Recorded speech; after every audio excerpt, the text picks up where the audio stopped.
Ce vendredi s'est tenu le plus grand sommet autour de la crypto-monnaie jamais réalisé dans le monde. Et pourtant, le marché n'a pas aimé. Alors comment se fait-il que les crypto-monnaies aient chuté ce week-end alors même qu'on a réuni les Avengers de la crypto-monnaie la veille?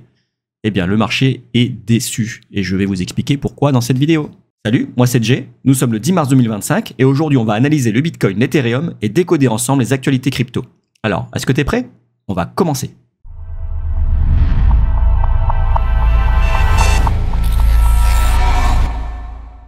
J'en profite pour te rappeler que si mes vidéos te sont utiles, dis-le moi en commentaire, lâche un like, abonne-toi et active la cloche pour ne rien rater des prochaines actualités crypto. Et oui, pour ne pas changer, encore une belle journée dans le rouge. Depuis hier dimanche, donc on ne fait que chuter.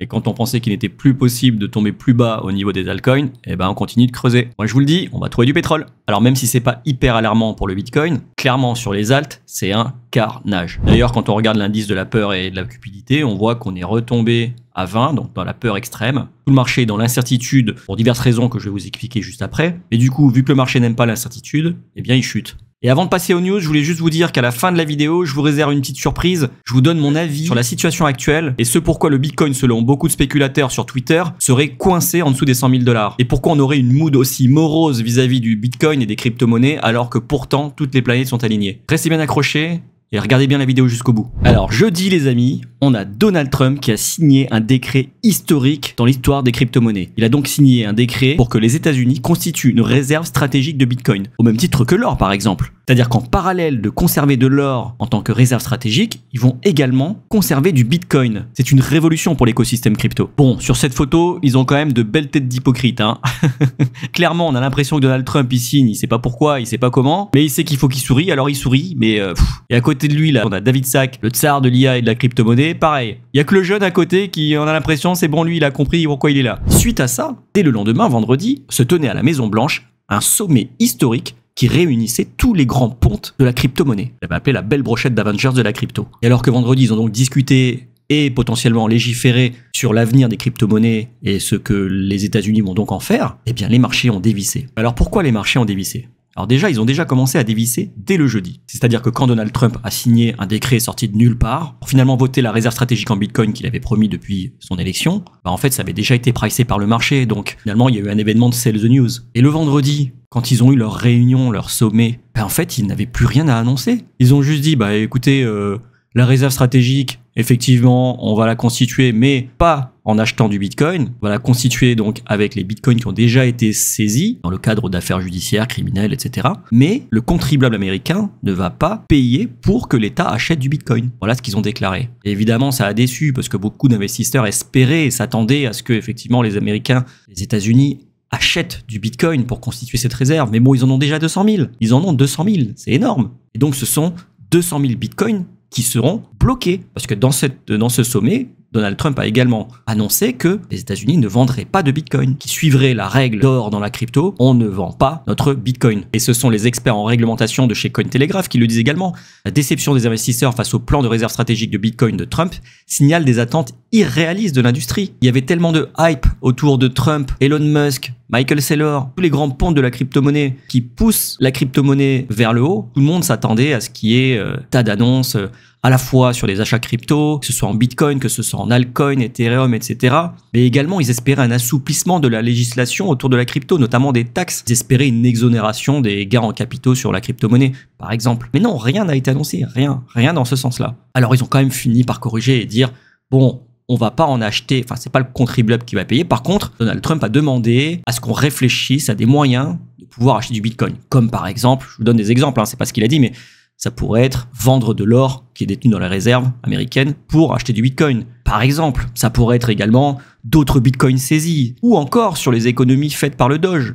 Bon, indirectement, ça serait quand même payé un peu par le contribuable. Mais bon, politiquement, ça pourrait passer. Alors, les économies faites par le Doge, je précise bien, par le Department of Government Efficiency, qui est donc dirigé par Elon Musk actuellement. Après, il faut l'avouer, ça a été hyper mal fait. Pourquoi il vient signer le décret sur le Bitcoin la veille du sommet? Si seulement il avait gardé l'acte symbolique de signer ce décret et le montrer à la presse pendant le sommet. Et là, clairement, on aurait eu de l'action, les marchés auraient bien aimé, il y aurait eu une consécration. Là, le problème, c'est qu'ils l'ont signé un jeudi, les gens blasés s'attendaient à ce qu'ils le signent, du moins, et en même temps, tout le monde attendait le sommet du lendemain en se disant, il y aura des trucs encore plus bullish. Il a signé le décret la veille, demain, ça sera encore mieux. Donc, aucune euphorie le jeudi. Et le vendredi, au moment du sommet, il a plus rien à annoncer. Donc voilà, pétard mouillé, pchit, ça a été hyper mal présenté. Et donc juste avant le crypto sommet, on a eu également le discours de Jérôme Powell qui a indiqué que la Réserve fédérale maintiendra probablement les taux d'intérêt inchangés en attendant plus de clarté sur l'incertitude économique provoquée par les politiques de l'administration Trump. Et oui, c'est vrai, depuis que Trump a déclaré sa guerre des tarifs, là, des taxes douanières, les marchés sont dans l'incertitude. Le SP500 est en train de chuter, le Nasdaq est en train de chuter, les crypto-monnaies sont en train de sauter du 10e étage. Alors attention, parce que là, Jérôme Powell, il joue un petit peu avec le feu. Et c'est en réalité un jeu de poker menteur, puisque Jérôme Powell sait très bien qu'il va devoir baisser les taux. L'inflation est en train de chuter drastiquement, et il n'a pas d'autre choix que de les baisser. Le problème, c'est que s'il baisse les taux trop rapidement et ou pour la mauvaise raison, en l'occurrence parce que l'économie va mal, et qu'on se rapproche de la récession, mais s'il baisse les taux, là, maintenant, tout de suite, dans la crainte de l'entrée de l'économie en récession, il va faire paniquer les marchés. Et c'est pour ça qu'il préfère jouer au poker menteur en disant que tout va bien, on va attendre que les choses se tassent, et on baissera après. En fait, pour que les marchés interprètent bien une baisse des taux, il faut que ce soit fait pour la bonne raison. Et donc, il faut que ce soit fait parce que l'économie va bien et que du coup, plus besoin de garder des taux aussi élevés et on peut relancer l'économie en baissant un petit peu les taux. Si on les baisse pour la mauvaise raison, là, au contraire, le marché va mal l'interpréter et se dire c'est un mouvement de panique et là, tous les marchés vont cracher. Et alors, ça y est, c'est officiel. Le Canada a un nouveau Premier ministre. Le Parti libéral du Canada a annoncé Mark Carney comme nouveau Premier ministre du Canada, remplaçant Justin Trudeau. Il a autrefois déclaré que les règles d'offre fixes de crypto-monnaies comme le Bitcoin présentent de graves lacunes. Donc c'est pas quelqu'un qui est pro-crypto. Mais il a également dit, et ça nous concerne tous, mon gouvernement maintiendra les tarifs douaniers jusqu'à ce que les Américains nous montrent du respect. Et oui, alors en plus de rentrer dans une guerre commerciale, on rentre maintenant dans une guerre d'ego. Moi je vous le dis, on n'est pas sorti d'affaire. Et alors news suivante, on a la liquidité mondiale M2 qui affiche une forte dynamique haussière. Est-ce que Bitcoin va suivre? Alors on voit que historiquement, en fait, on a en vert la Global M2 Liquidity et on voit que à chaque fois qu'elle augmente, le Bitcoin finit par augmenter également. Alors qu'est-ce que c'est que la Global M2 Liquidity? Elle fait référence à la quantité totale d'argent disponible dans l'économie mondiale, mesurée par l'indicateur M2. L'indicateur M2, c'est une mesure de masse monétaire qui inclut l'argent liquide, les pièces et les billets en circulation, les dépôts à vue, donc les comptes chèques facilement accessibles, les dépôts d'épargne, comptes d'épargne, dépôts à terme, etc. Et les quasi-monnaies, comme les comptes de marché monétaire ou les dépôts de petite taille, généralement inférieurs à 100 000 $. Et donc, quand on parle d'une augmentation de la Global M2 Liquidity, cela signifie que les banques centrales injectent plus d'argent dans l'économie. Elles le font généralement de deux façons. La première façon, c'est en baissant les taux d'intérêt. Ça rend l'emprunt moins coûteux. Et ça encourage les entreprises et les individus à dépenser et à investir davantage, notamment dans les actifs à risque, comme les stocks ou les crypto-monnaies. Deuxième façon, en mettant en œuvre une politique d'assouplissement quantitatif. Les banques centrales achètent des obligations d'État ou d'autres actifs financiers, ce qui augmente la masse monétaire en circulation. Donc, est-ce que le fait que la liquidité mondiale affiche une forte dynamique haussière est un bon signe pour le Bitcoin? Définitivement oui. Est-ce que ça garantit une hausse prochaine du Bitcoin? Clairement, on n'en sait rien.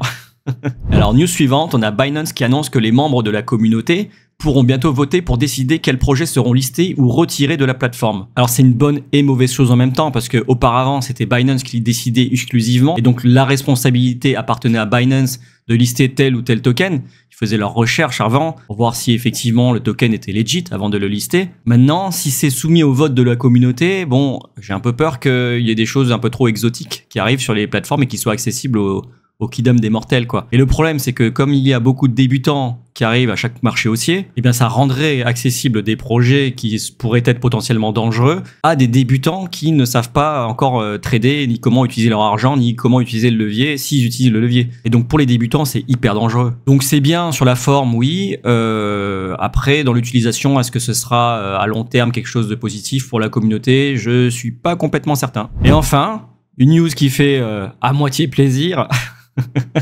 On va dire que c'est une consolation. Il n'y a pas que nous qui perdons des sous. Le portefeuille de la World Liberty Financial, soutenu donc par la famille Trump, puisque c'est leur société financière, est en perte de 110 millions de dollars sur son investissement dans les 9 crypto-monnaies que je vous avais montré. Le portefeuille Leur portefeuille vaut maintenant 336 millions de dollars selon les données de Arkham. Et Ethereum représente 65% de cette perte totale. En même temps, ils avaient une majorité d'Ethereum, donc ça se comprend. Alors j'en profite rapidement, il y en a plusieurs qui m'ont demandé où je prenais mes news et comment je faisais mes analyses. Alors les news, moi généralement, je les prends sur Cointelegraph, qui est un Twitter américain. Rassurez-vous, je vous sélectionne systématiquement les meilleures news, les plus importantes, et je vous les traduis en français sur mon compte Twitter. N'hésitez pas à me suivre également sur Twitter. Mon compte est dans la description. Alors c'était tout pour les news, on passe tout de suite au calendrier économique.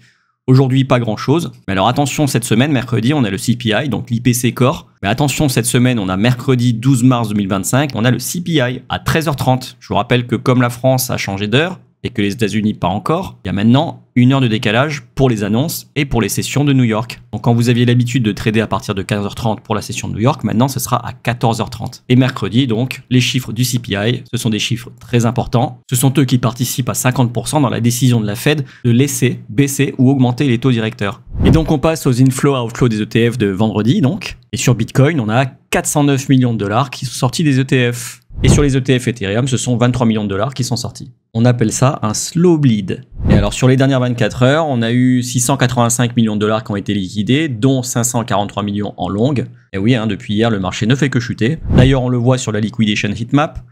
Donc là, c'était dimanche soir et toute la soirée dimanche, on a fait que chuter. Alors on est juste à côté d'une énorme poche de liquidité entre les 78 000 et les 76 000 dollars. Ça m'étonnerait franchement qu'on n'y aille pas. La semaine dernière, on était en fin de week-end au top, là, à 95 000 dollars. Je vous disais qu'il était quand même peu probable qu'on retourne aller les chercher. Et pourtant, vous voyez, vu la dynamique qu'on a là, on fait des plus hauts de plus en plus bas, des plus bas de plus en plus bas. Là, on vient d'aller chercher un plus bas que le plus bas du 4 mars 2025. Donc clairement, la dynamique n'est pas haussière. On a beaucoup qui ont call au bottom. C'est possible, c'est possible. En revanche, ça serait quand même étonnant. Et alors, quand on regarde le Bitcoin en daily, je rappelle, ça veut dire que chaque bougie représente donc une journée. On est aujourd'hui sur la bougie blanche. On voit qu'on est encore une fois revenu tester le support du fair value gap entre 80 000 dollars et 76 000 dollars. Donc clairement, il n'y a aucune raison qu'on n'aille pas entièrement le consommer pour après repartir à la hausse. Avec la poche de liquidité qui est en dessous, ce serait peut-être ce dont on a besoin pour avoir une belle impulsion haussière derrière. Mais avant ça, on se taperait forcément une belle cascade de liquidation. Alors par contre, comme je vous disais la semaine dernière, on avait fait un gap CME en dessous de nous, c'est-à-dire que le dimanche, on était monté jusqu'à 95 000 dollars, alors que le vendredi, on avait fermé à 86 000 dollars. Wall Street n'aime pas les gaps, et donc ils sont venus combler tout ce gap avant de repartir à la hausse. Alors c'est pas une science exacte, mais c'est vrai que 9 fois sur 10, les gaps CME sont comblés.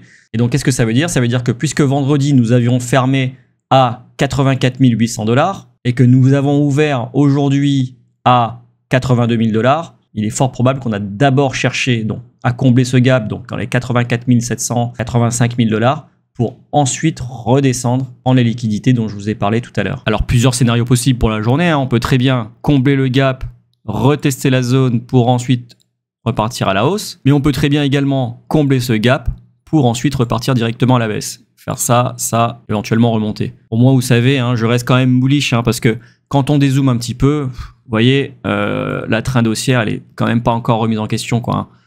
C'est une correction, c'est vrai que sur les alts, c'est un carnage, mais sur le Bitcoin, c'est une respiration saine, en fait. Je suis pas alarmé, quoi. Et alors, quand on zoome en 1 heure, on voit qu'on est venu juste rebondir sur l'order block 1 heure qui est à initier ici, avec le beau V bottom, franchement, c'est pas plus propre comme V. Malheureusement, ça n'a pas tenu. Et donc là, on a eu une belle petite poussée haussière suite à l'ouverture de Londres qui a été rejetée sur le fair value gap 1 heure, juste là, voilà. Donc je rappelle, un fair value gap, c'est une zone d'imbalance, une zone donc de déséquilibre qui est créée entre 3 bougies. On le trace en regardant donc le bottom de la première bougie et le top de la 3e bougie. Et donc toute cette zone-là, c'est une zone en fait où le prix est descendu sans avoir réellement été contesté. Là, sur cette zone-là, les vendeurs ont été plus forts que les acheteurs. Et donc, on appelle ça une zone de déséquilibre baissier. Donc, c'est un fair value gap baissier. Et je l'ai donc tracé sur une time frame de 1 heure. C'est-à-dire que chaque bougie représente 1 heure. Et donc, forcément, plus la time frame est élevée, plus la zone de déséquilibre est puissante. Alors, je vous avais dit qu'il était probable que maintenant, on allait rendre entre les 80 000 et les 95 000 dollars. Bon, j'espérais qu'on partirait d'abord vers le haut plutôt que vers le bas, mais écoutez, le marché a toujours raison. Et là, en l'occurrence, il est parti vers le bas. Donc, mes idées de trade pour la journée, moi, je pense clairement qu'on va d'abord aller chercher le fair value gap. Donc, il aurait fallu rentrer en long. Alors, je suis rentré en long, quasiment au bottom à 81 200. Malheureusement, j'ai coupé un petit peu avant les 82 000. T'es loin d'imaginer qu'on aurait cette belle poussée haussière. Là, clairement, sur le fair value gap, j'aurais dû prendre une position short, donc un pari à la baisse. Et vu que je suis concentré à faire la vidéo, malheureusement, pas de position à ce moment-là. Par contre, effectivement, là, si on retrace, je vais voir si on retrace assez, donc au moins sur la 618, ce qui n'est pas le cas. Là, on a retracé que sur la 0,5. Si on retrace sur la 618, je regarderai les confluences si effectivement on a un fair value gap peut-être en 15 minutes. Ouais, effectivement. Là, on aurait un fair value gap en 15 minutes.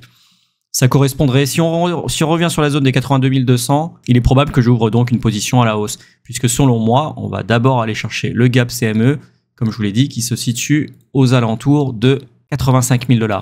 Du coup, ça ferait un trade à peu près comme ça. Hop, l'entrée ici. Alors, soit en trade agressif, on se met sous la 786, soit on se met un peu plus safe et on se met sous le précédent bas. Et pour l'ATP, aux alentours de 84 900. Voilà. Parce que là, le gap n'a pas encore été comblé. Presque, hein, cela dit, hein, presque. Bon, à réfléchir, mais c'est vrai que les lundis, depuis décembre, ils sont pas très jolis. La plupart des lundis sont baissiers. Alors, les performances du passé ne présagent pas des performances du futur. Une loi en trading. Et c'est vrai que là, ça commence à faire beaucoup. Hein. Si vous regardez historiquement, là, tous les lundis depuis décembre sont rouges. Surtout que là, en fait, vous voyez, toute cette zone d'accumulation aux alentours des 86 000 $, c'est toute l'accumulation du week-end. Donc, juste au-dessus, il y a plein de liquidités. Et donc, cette zone-là, qui est juste au-dessus, dedans, il y a énormément de stop-loss de personnes qui ont parié à la baisse. Donc, il est probable qu'on aille effectivement les chercher pour ensuite se faire violemment rejeter, puisque là, il doit y avoir une pression baissière énorme pour que finalement, en fait, ça casse à la baisse. Et donc, quand on arriverait dans cette zone-là, ce serait le bon moment de short, donc de parier à la baisse. Voilà, comme ça, voire peut-être même plus bas. Hein. Pour l'instant, je ne suis pas très optimiste sur le marché, hein, je vous le cache pas. Concernant l'Ethereum, on est encore en train de rebondir sur sa zone de support, hein, je ne sais pas combien de temps elle va tenir. On est encore passé un tout petit peu en dessous des 2000 $ hier. Bon, clairement, il y a bien un moment où elle va céder cette zone. Hein. Alors franchement, ça me ferait pas plaisir, mais faut s'y attendre, quoi. Hein, faut s'y attendre. Là, pour l'instant, il n'y a aucun signe haussier sur l'Ethereum, malheureusement. Alors, est-ce que l'Ethereum attend sa prochaine mise à jour au mois d'avril pour enfin pouvoir retrouver une dynamique haussière? Peut-être. En tout cas, pour l'instant, ça sent pas bon. D'ailleurs, ça se voit bien sur le ratio Ethereum-Bitcoin, hein, qui reste coincé là aux alentours des 0,025. Comme je vous le disais, c'est un ratio qui est historiquement bas. Hein. C'était des ratios de 2021, quoi. Vous voyez, on avait touché cette zone-là en février 2021. On l'avait touché en décembre 2020. Bon, et encore, on avait fait juste une mèche, hein, alors que là, on est en train de consolider dedans, quoi. Et toujours pas de changement sur la Bitcoin dominance. Au moins, on chute pas, c'est déjà pas mal. On reste coincé dans ce petit range hein, qu'on n'est pas prêt de casser, hein, tant que de toute façon, Ethereum ne bougera pas. Hein. Tant qu'Ethereum ne bouge pas, les altcoins ne bougeront pas non plus face au Bitcoin. Comme promis, je vous avais parlé dans une précédente vidéo, j'avais appelé le complot, hein, c'était un petit peu accrocheur comme titre. Mais dans cette vidéo, j'explique en fait les mouvements de marché et les manipulations de marché. Notamment comment les exchanges, avec l'aide des market makers, font bouger le marché à leur avantage. Et donc ça explique pourquoi Bitcoin en fait reste coincé sous les 100 000 $. Mais également comment les sociétés d'investissement, les hedge funds, font pour conserver une position delta neutrale. C'est-à-dire qu'en fait, ils achètent du Bitcoin spot, mais en parallèle, ils le shortent à hauteur de la position qu'ils ont achetée en spot. Donc quand on pourrait s'attendre à ce que le Bitcoin explose parce qu'il y a beaucoup de spots qui est acheté, en réalité, vu qu'il se fait shorter sur le CME, et ben du coup, le prix n'évolue pas. Bon, dans tous les cas, je vous explique tout ça dans le détail dans cette vidéo. Je vous invite à aller la voir. Et ça me permet d'aborder un autre sujet aujourd'hui, puisque j'ai entendu pas mal de personnes, notamment sur Twitter, qui parlent d'un complot. Puisque là, au Crypto Summit, ça a encore fait un flop. L'effet d'un pétard mouillé. Tout le monde se demande, mais pourquoi en fait? Pourquoi, avec toutes ces news bullish, pourquoi le marché n'explose pas? Eh bien, il y a une théorie selon laquelle les grosses sociétés d'investissement seraient en train d'attendre les copains. Puisque Donald Trump veut faire des États-Unis la capitale des crypto-monnaies et que tout le monde n'est pas encore positionné, ils attendraient que le maximum de leurs copains, les autres sociétés d'investissement, etc., puissent avoir le Bitcoin encore à un prix abordable pour pouvoir enfin faire péter le marché. Bon, il n'y a aucune preuve, ce sont des théories. Alors, on parlerait du mois de juin, juillet pour enfin pouvoir laisser les bitcoins exploser. Bon, moi, je vous le cache pas, j'en sais rien du tout. Dans la vidéo concernant le complot, je vous parle de faits. Il y a des preuves de manipulation. Donc oui, effectivement, ça s'explique. En revanche, sur cette thèse où on attendrait notamment les banques, puisque les banques maintenant s'intéressent également aux crypto-monnaies et veulent pouvoir en offrir à l'achat ou à la détention pour leurs clients, notamment sous forme de dollars numériques. Alors on serait soi-disant en train d'attendre tous ces acteurs-là. Bon, c'est possible, hein, c'est possible. Honnêtement, j'en sais rien, j'ai pas de preuves là-dessus. Mais je vous en parle parce qu'effectivement, c'est un sujet important. Aujourd'hui, tout le monde se demande pourquoi, en fait, avec toutes ces news hyper encourageantes pour l'écosystème, on n'a jamais eu autant de planètes alignées dans le sens des crypto-monnaies. Et pourtant, le prix n'explose pas. Enfin voilà, c'était tout pour aujourd'hui. Si cette vidéo t'a plu, dis-le moi en commentaire, lâche un like, abonne-toi et active la cloche pour ne rien rater des prochaines actualités crypto. Allez, cheers!